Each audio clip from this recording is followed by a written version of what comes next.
Tolee, nagaan waaqayyoo waaqa jiraataa iddoo jirtan bakka jirtanitti siniifaa baay'atu nageenyi ko kottaa mee har'a misaa hojjannaa waxii jechuudha misaadhaaf har'a waxii misiraa fi dinnicha kaarotii minaaman wal keessa allicaa hin hojjanna inni wajjin hojjannaa yoo shunkurtii mureen yaadadhe qoyme sheeriin godhaaf jedheeti idduma lamatti muradhe ishii kana allicaa hin hojjadha allicaa maddeen hojjadha waan ta'eef kan immoo sakaani isteesti qopheeffadhee kan allicaa kan kaani raafuu kana mureen asitti naqadha. So immurraa wajjumaanii asitti immoo qopheeffadhee dinnicha kaarotii qaaraa jechuudha asitti shunkurtii adiif zinjibilli jira. Wajjin itti deemna nafaana ta'a. Yalla jedha warra. Tole gara hojiitti deemna. Kana qopheeffadhee asiniin jedhee waan an qopheeffadheef asitti jechuudha. Itti fayyadama. Kan diimaa asitti naqadha.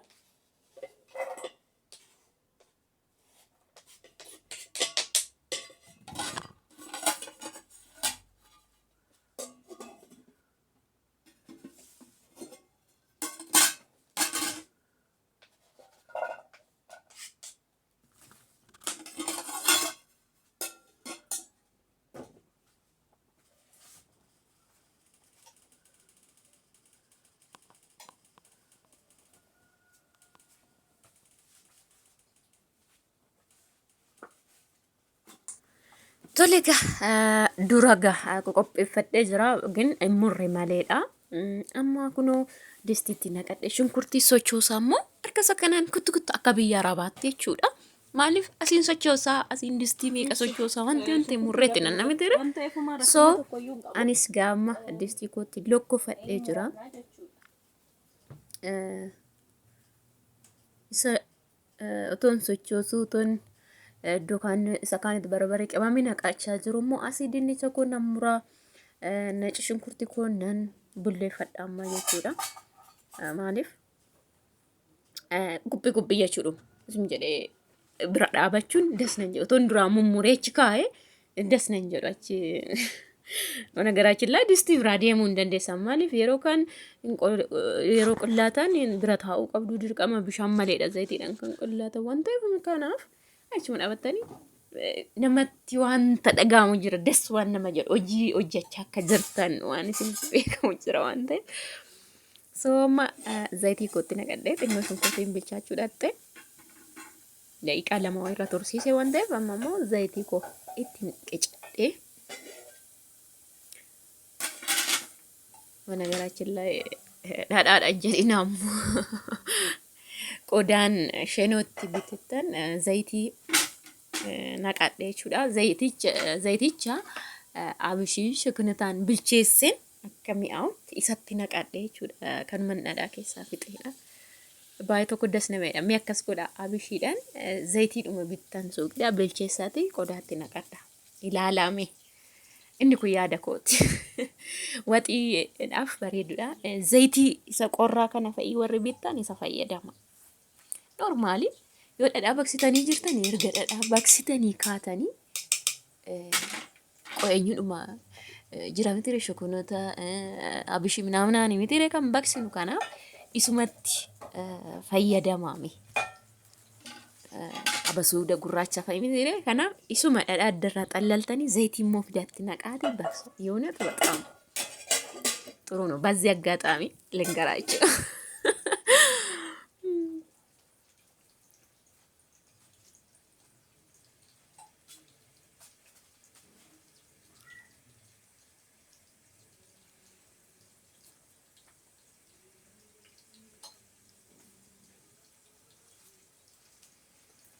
Distiin nagubee carqiin dhabe donkaa'e kan inni ittiin qabadhuun qabatu. Na ergan kaameeraa saaqee immoo gana barbaaduun naqeen waan ittiin qabadhu barbaadu maalaan kutadhee dhufe seetan baaluma raafuu maramaa kana fudhadhee dhufe. Hin ta'ure waan qabaniif fayyadamu. Nan gubin malee maal. Innaa maqolloo biikootii fi shunkurtii adii fi zinjibila walitti tumuu barbaada. Kun muraan jira waan ta'eef. Yoo misira yeroo waxxanga dirqama kun lamaan immoo caalatti shunkurtii adii fi yookiin qullubbii seenuu fi zinjibila jechuudha. Yaa maashiniin nuudaa kun qabnu mooyyeetiif cafacafnu sin qabnu nikeelii tan ta'an martee soo giddaa. Ani nikeelii maatiin tumaa dhugaa. Yeroo ayyaana maashiniidhaan daake malee nikeelii maatiin tumaa.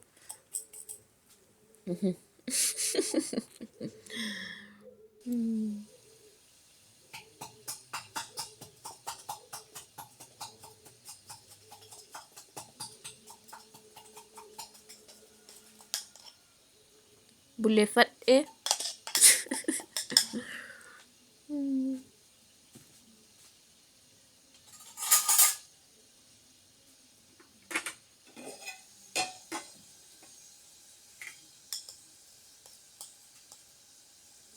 yooga shunkurtii iddatti naqxee zayitiitti naqxeeni zinjibilumatti naqxu naca shunkurtii fi zinjibila sana booda immoo isa barbareetti naqmutti barbaree naqxu isa irdii naqmutti irdii naqxu jechuudha.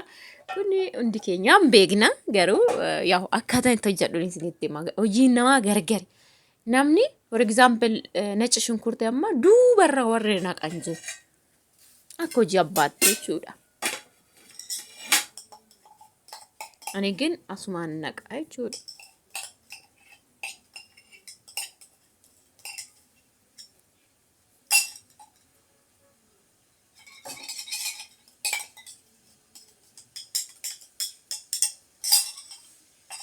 በነገራችን ላይ ስቶፊ nama muddu kan biraas nan qaba kuno garas taa'ee jira garuu nama muddaa asii kana muraa ምናምን yookiin immoo siraatiin bilcheessu shunkurtii inni muddaa jechuudha. Yeroo biraas inni itti agarsiisuu hin danda'a.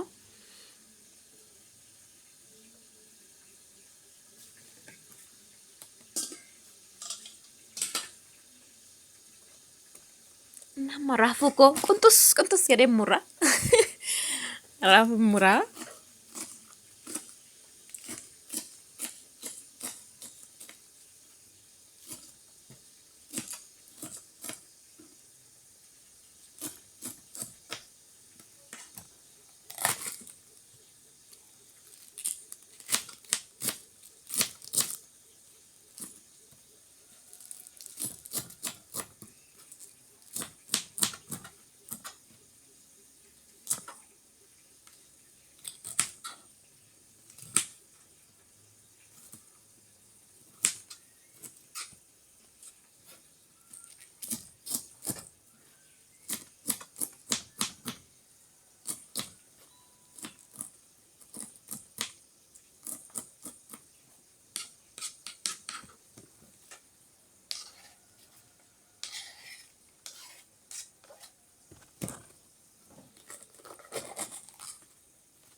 Bishaanitti naqadhee bishaan irra yoo taa'e tokko xurii qabus gadi dhiisa amma tokko daqiiqaa lama bishaan keessa yoo taa'e illaafa gadi dhiisa waan ta'eef bishaan keessa naaf taa'a.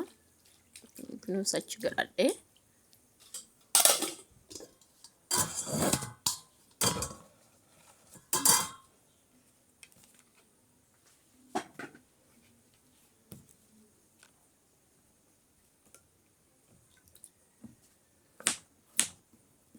dinnicha koon immoo muradha. Gasaan kun kan maalli caati waan ta'eef kaarotii dinnicha raafuu maramaa jechuudha. Maatii tokko isaan.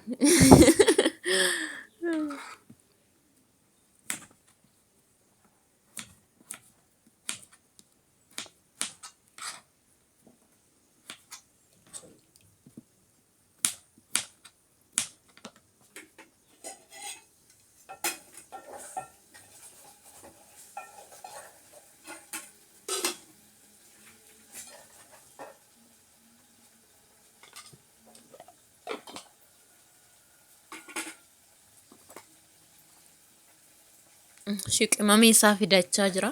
Kan allicaas kan diimaas jechuudha.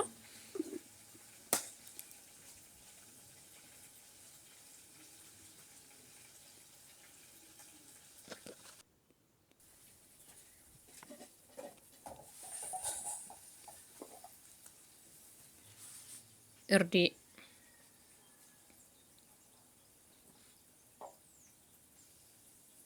yoo ergan shunkurtii koo bilcheessee naca shunkurtii zinjibilatti naqee zayititti naqadhe booddee immoo irdiitti dabaladha jechuudha. Isa kana irratti isa kana allicaatti inni kun immoo isa kan diimaa barbareen baay'ee tokko iddeedha dhugaa baay'ee tokko yoo ammaaf gabaadhumaa binna wanti godhamu waan hin jirreef jechuudha. Maaliif nan daaksisa yeroo gannaa sana fa'i baay'ee ulfaata yoo goggogee qimamii isaa ofiitti hojjetan malee maal jedhan malee mijatu bartanii. So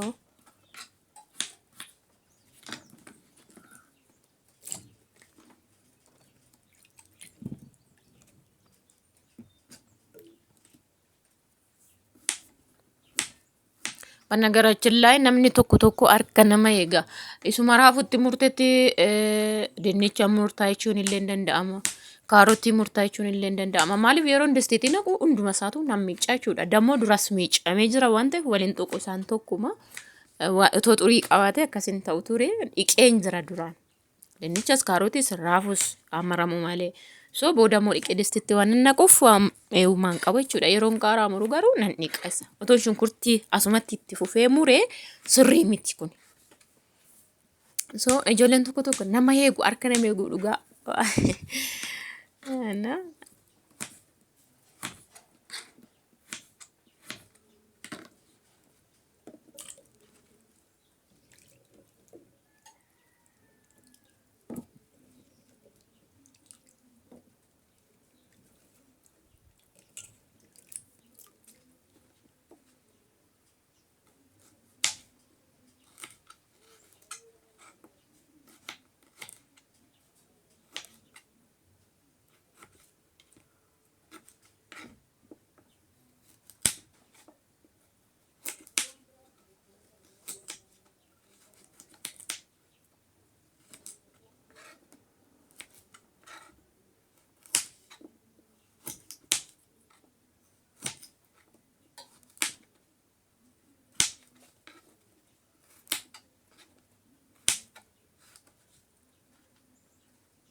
Oke amma isaan licaatti kaarotiin jabaataa waan ta'eef duratti namuu qaba. Ammatti namuu qaba yoomuma bara. Maachu wali sinaa fakkaatu bilchaatinni isaa yoo barbaadan dura kaarotii daqiiqaa 15 bilcheessuu qabdu kaarotii jechuudha. Yoo faaqxaniin alaa jechuudha. Yoo faaqxan buruushiidhaan gootan okee. Gin akkana yoo ta'e daqiiqaa 15 dura bilchaachuu qaba. Dinnichaaf raafuu maramaa dura jechuudha. So amma itti naqee isaan licaatti kaarotiidha bilchaatu xiqqoo ishiiti.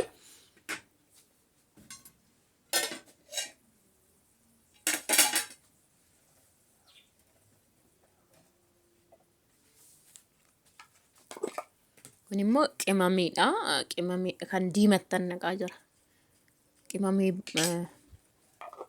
waxii kan hin daaksise jechuudha.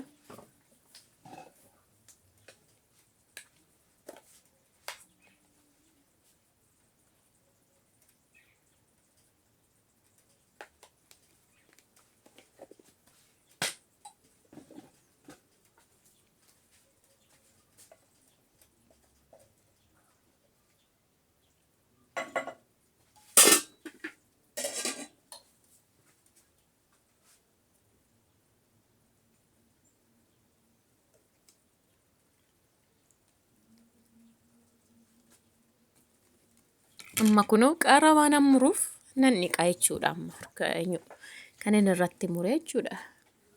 Kan shunkurtii irratti dinnicha irratti muree dhiqee maaliif qaaraadha waan ta'eef adus muree qaaras dhiqee adus dhiqee akka bootis dhiqee jechuudha.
Waan hundumaa mummuree xumuree amma jechuudha.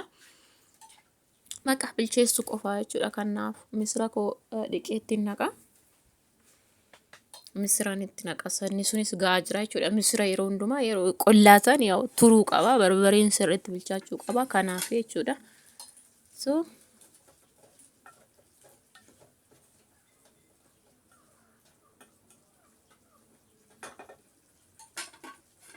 kun allicaadha. Kaarotiitu xiqqoo duraa bilchaatu jedheeni.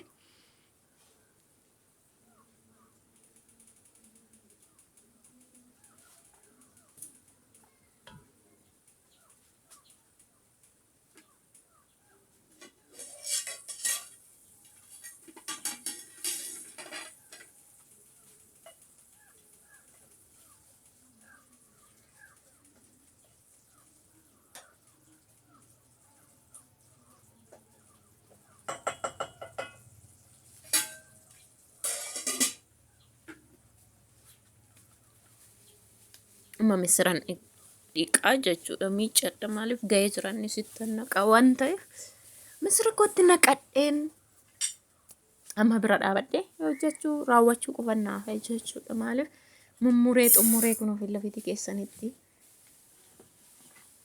baay'ee isin hojjedhu mana garaa jillaa xixiqqoodhumaan hojjedha maaliif maatiin hin jiru waan ta'eef naqa.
Miicadhee hingaa kanarra abashaa jarmiin hin fixu hin nyaatu waan hin qabu jedhu maal godhu hin dhukkubsu jedhu hingaagaa sadii miicee misira muffetan yeroo sukkumta yeroo hundumaa waan daalachaa hin dhabu bishaan irraa waan ta'eef so yeroo sadii bishaan geeddareef waan ta'eef amma gara sana distiitti naqa jechuudha.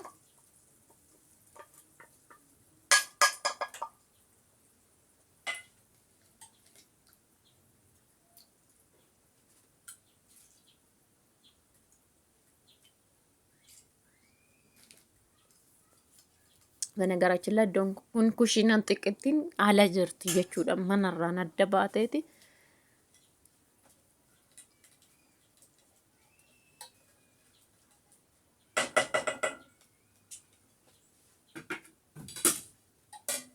itti naqadhe amma isa kanatti raafuu siyoon naqee amma gahaa jira waan ta'eef raafuun itti naqa. Maaliif kaarotiin bishaateera amma tokko.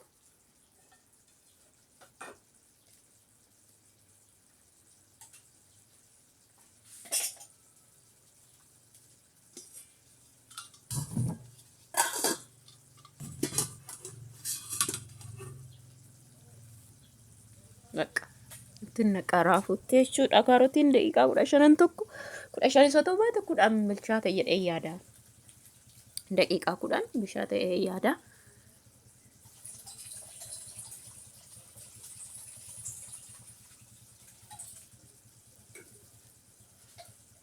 Raafuu kos isa duraa bishaan irra waan keessa waan ta'eef wanti itti qabatee jiru gadhiisaa lammaffaa lola'an itti naqaa jechuudha kanuma bakka.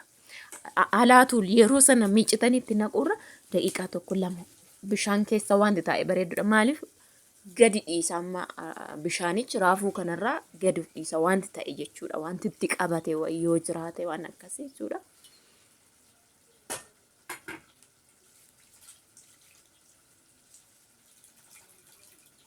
Garuu yeroo hundaa sagaleen kenna gaamu minaamin waan jettaniif hin beekan ammas yoo dhiyaate maaliif eerfoonii kan fagoottiin gara bilbilaatti bluetooth hin qabu bartanii eerfoonii ishidhuma noormaaliin fayyadaman sagalee koon fayyadaman yeroo baay'ee jechuudha. Malee bluetooth kan sagalee gara bilbilaatti dabarsitu hin qabu jechuudha. Antini eerfoonii jechuudha. Sagalee guddiftuu jechuukooti.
Yeroo hundaan ati kolfu ijoolleen yeroon akkasitti qulqulleessu zimmi ani na laalu yeroo tokko ijoollee hiriyoonni kun bare sana achitti beektanii achitti dhugaa waaqa isiniin jedha alaatti jechuudha. Bakka zimmi duran irra qulqulleessu tan dadhaba yeroo hunduma. Na bare asitti illee waraqatuma kun hoshii gadhan gubbaa ishee wala dhugaa waaqa isiniin jedha.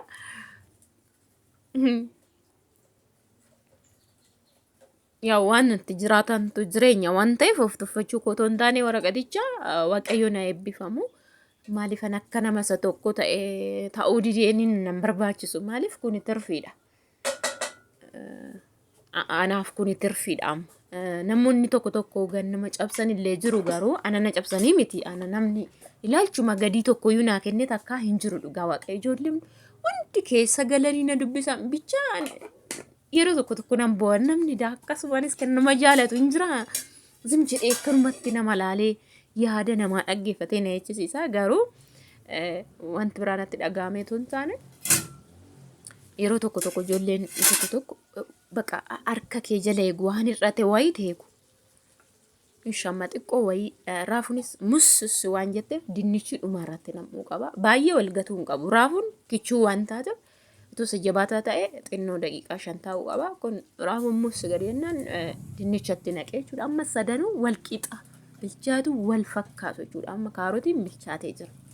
So raafuun afuuran xinnoo ishii gadi jedhee waan jiruuf amma dinnicha faana normaal wal qixa bilchaataa jechuudha. Yeroo hundumaa namni tokko dinnichaaf raafuu gizee tokkotti naqa. Kan immoo dinnicha duratti naqee raafuutti naqullee jakootiin arganii nama jechuudha. Kaarotii isas immoo gizee tokko namatti naqu arganii ija kootiin nama ta'uun qabu jechuun waan hojjettan tokko mana keessanitti bakka amma namnis nargu bichaatti otoo hin taane mana keessattis yeroo hojjettan bakka wanta ta'e gaarummaa gootanii akka seenti mi'aawutti akka wal fakkaatu akka wal madaalutti akka namatti tolutti hojjechuu qabdu. Na waliin madaalu bargita amma dinnichi raafuun kaarotiin si'a tokko tootti naqxanii amma si'a tokko bilchaata no kaarotiin abadan dafeen bilchaatu.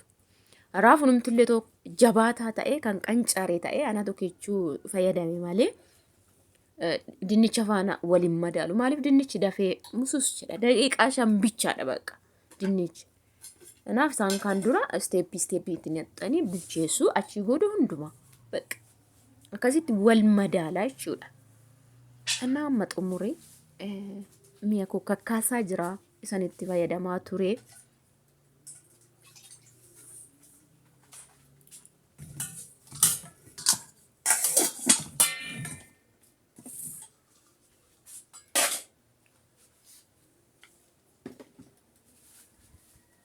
Bakka amma bilchaachuu bichaanaa fi waan hafee qimamiyyoo jiraate itti dabaluudha. Soogidda isaa dhumarra itti nannaquudha. Kanaaf maaliif soogidda immoo dura yoo itti naqxan sun hin bilchaatu. Amma misiratti dura yoo naqan hin bilchaatu. Kanaaf xiqqoo adda bilchaate kun ilaalaa waan inni isheen fakkaatu dinnichi. Zinnixxe yaalecha dinnichi. Unat laala bakka bilchaate wal qixa. Wala incecemne kaarotiin isaa normaal akka muree jira raafuun ishee surmaayu. Dinnichis bakka waxiin koo diimanis nama bishaate laastoofiin bukkee dakaa kanaa sinti mul'atan jedhee yaada isaallee qaba. Baay'ee nama jarjarsu inni kanaaf. So amma waan naaf yoo jiraate soogidda isaa ilaalan ture yeroo wanti naaf yoo nadaa qabaadha. Biriin itti godha.